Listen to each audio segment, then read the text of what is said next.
श्री स्वामी समर्थ. स्वामी म्हणतात, बाळा डोळे बंद कर आणि माझे बोलणे मनापासून ऐक, अगदी शांतपणे. स्वामी म्हणतात, बाळा तुझ्या बाबतीत असे घडते का? तू कधी कधी माझी प्रार्थना करतोस तेव्हा तुझ्या डोळ्यात पाणी आले का? अरे तुझ्या डोळ्यात पाणी आले तर समजून जा की तुझी प्रार्थना माझ्यापर्यंत पोचली.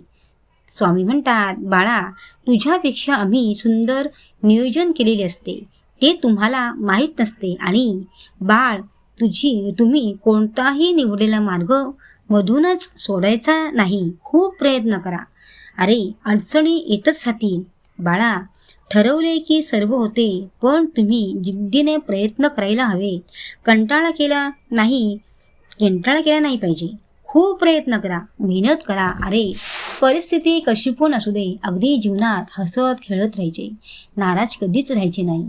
आणि एकसारखे विचार करण्यापेक्षा देवाच्या सेवेत वेळ घालवा. बाळा जीवनात कोणी कोणाचे नसतो, फक्त देव आपला असतो, ते म्हणजे आम्ही, तुमची माऊली स्वामी आई. स्वामी म्हणतात, बाळा आम्हाला असेच आवडतात. आम्ही भक्तांची मंदिरात येण्याची वाट पाहत असतो. आम्ही पण भक्तांचे भुकेलेले असतो बाळा. पण माझे नामस्मरण मनापासून करीत जा आणि कष्ट करायची कधीच लाज वाटू नका. बाळा जीवनात यशस्वी व्हायचे असेल तर कष्ट हे करावेच लागतात. भिवू नकोस, मी आहे तुझ्या पाठी. श्री स्वामी समर्थ.